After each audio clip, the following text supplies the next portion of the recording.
তিস্তা একটা আন্তর্জাতিক নদী হলেও মনে রাখতে হবে এটা কোন দেশের একক নদী না।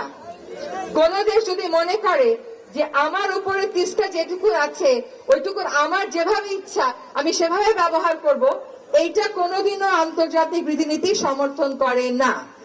এবং এই যে তিস্তার ব্যাপারটা, এইখানে আমাদেরকে চীন সাহায্য করতে এগিয়ে এসেছে। আমরা চীনের সাথে একটা চুক্তি করেছি।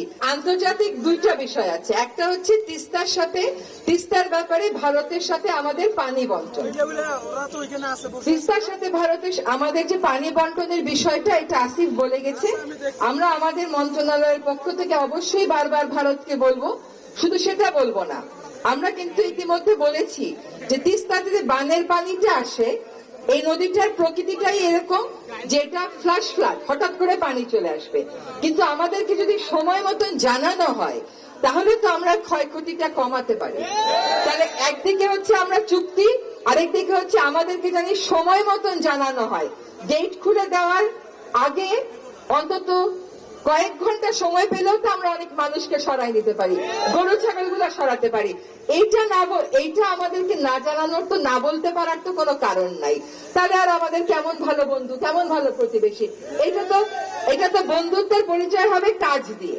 কাজে এইটা আমাদের একটা দাবি থাকতে হবে, এই দাবিটা আপনারা এখনো কেউ তোলেন নাই। দ্বিতীয় হচ্ছে চুক্তির বিষয়ে আমরা অবশ্যই কথা বলবো। ধরেন যদি কোন একটা দেশ, আপনারা যারা এখানে আছেন আপনারা কিন্তু বাংলাদেশ সরকারের দায়িত্ব, আপনারা অন্তর্বর্তীকালীন সরকার বলেন, পরে নির্বাচিত সরকার বলেন, আপনাদের দায়িত্ব নিতে হবে বাংলাদেশ সরকারকে। যদি আন্তর্জাতিক পরিমণ্ডলে আমাদের দেরি হয়, দেশীয় পর্যায়ে আমরা কি করতে পারি এটা আমাদেরকে চিন্তা করতে হবে। এবার চায়নার ব্যাপারটা বলি আপনাদেরকে, বুঝে নেন।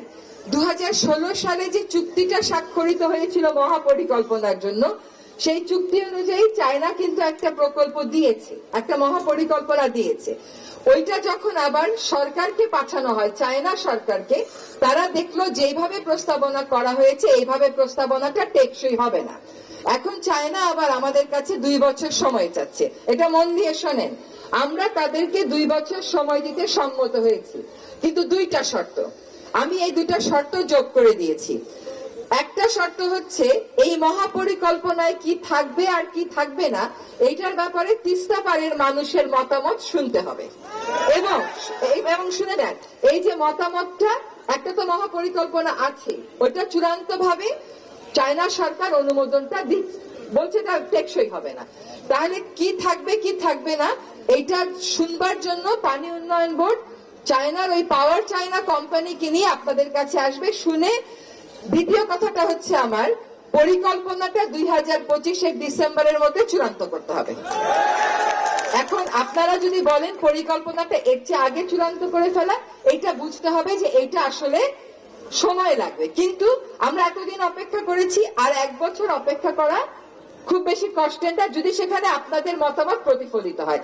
আমি আপনাদেরকে যে কথাটা দিব সেটা হচ্ছে, আপনাদের মতামত ছাড়া কোনো মহাপরিকল্পনা চূড়ান্ত হবে না। আপনাদের এই তিস্তায় 45 কিলোমিটার হচ্ছে ভাঙ্গন প্রবণ, তার মধ্যে 20 কিলোমিটার হচ্ছে বেশি ভাঙ্গে। তো আমি পানি উন্নয়ন বোর্ডকে আজকে নির্দেশ দিয়েছি, আগামী সপ্তাহের মধ্যে পানি উন্নয়ন বোর্ড এই পুরো এলাকাটার ভাঙ্গন রোধে টেন্ডার কল করবে। এই যে একটা জবাবদিহিতার জায়গা তৈরি হলো, যে পানি উন্নয়ন বোর্ডের ডিজাইনে আপনারা থাকবেন, পরিকল্পনা বাস্তবায়নে আপনারা থাকবেন, এবং ইমার্জেন্সি সাপোর্ট আমি এখন থেকেই বলে যাচ্ছি, জিও ব্যাগ, স্যান্ড ব্লক, যেটুকু আমাদের সামর্থ্য কুলায় এনে রাখবে। আমি কিন্তু সমস্যার সমাধানের রাস্তায় যাত্রাটা শুরু করলাম। যাত্রা শুরু মানেই সমস্যার সমাধান হয়ে গেল তা না, কিন্তু এই যাত্রাটা চলবে এবং এটা দ্রুত গতিতে চলবে, আর এটা আপনাদেরকে সাথে নিয়ে চলবে।